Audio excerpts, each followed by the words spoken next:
What's up, Star Wars fan? The much anticipated episode 9, first episode of season 2, The Mandalorian, premiered today, and I've been looking forward to this episode for a very long time. It's one of my favorite series on TV.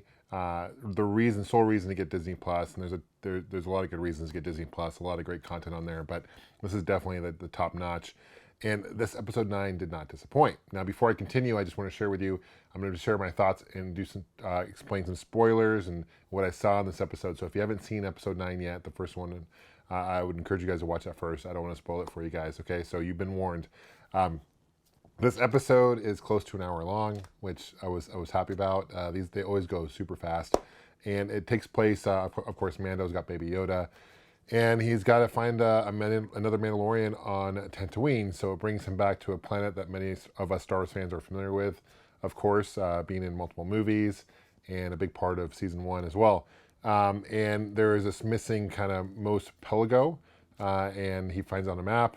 He finds this Mandalorian or guy who appears to be in Mandalorian armor, and his name is Convan. And what happens is basically this Cobb is purchased this or earned this armor from the Jawas, right? And this armor looks very familiar. And the first thing I notice is, bro, dude, that's Boba Fett's armor, which is crazy. So somehow the Jawas managed to salvage and get Boba Fett's armor, because if you recall, the last time we saw Boba Fett in the timeline was when he fell into the Sarlacc pit and Return of the Jedi. So at this point, we're thinking, okay, Boba Fett's for sure dead, and they just salvaged his armor from the Sarlacc pit. So it's cool to kind of see that. A lot of Easter eggs, speaking of which, in this episode. A lot of banthas, of course, the swoop bike, the speeder bike, the speeder that Cobb was riding looked very similar to Anakin's old pod racer, and I think that's probably part of his pod racer, to be honest with you. So another Easter egg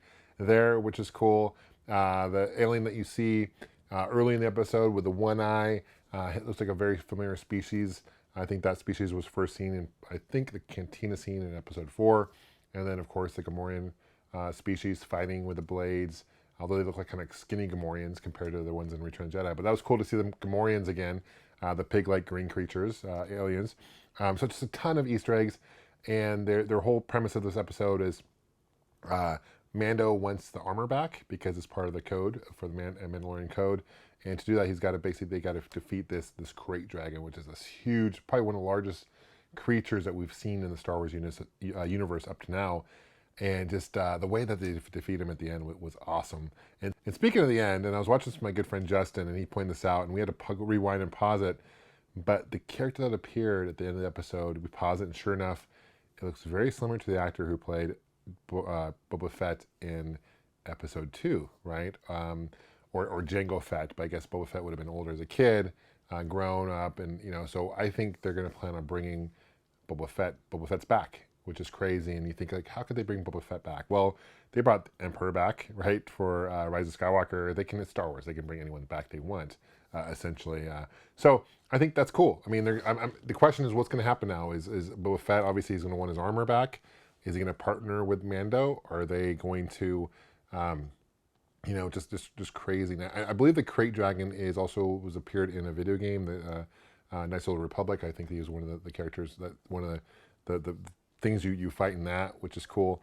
So a lot of hidden Easter eggs in this, even to where I noticed one of the people in the village in Mos Pelgo was wearing like a hat that looked very similar to the hats that they wore in Empire Strikes Back and Hoth. So I think there's a lot of Easter eggs in this, almost overkill. Well, I don't think it's overkill, but it's almost like they're trying to add these Easter eggs back and trying to earn Star Wars respect again. And I personally love The Mandalorian. I think it's definitely one of the better things that Disney has done since taking over the franchise. I don't mind the movies that Star Wars or Disney's done. I really enjoyed those, but I know a lot of Star Wars fans don't like Rise of Skywalker, for example, as much. And it wasn't that I didn't mind that, but this is definitely a step up from there. And it's getting my interest back into Star Wars. Not that it really went away, but it's piquing my interest so high right now. And I can't wait till Fridays to watch Mandalorian. And there's only going to be 8 seasons. It's going to go so quick. So anyway, that's my thoughts about Mandalorian Episode 1. Please leave a comment below. Let me know what you guys think. What do you guys think of it? Who's your favorite character in the Mandalorian series? Of course, I'd have to go with Baby Yoda. I think that's probably 90% of people would say that. But he's such cute, and I want a baby Yoda, like a real one. If they exist, I would love to have one. Anyway, guys, thank you so much, and may the force be with you. Take care.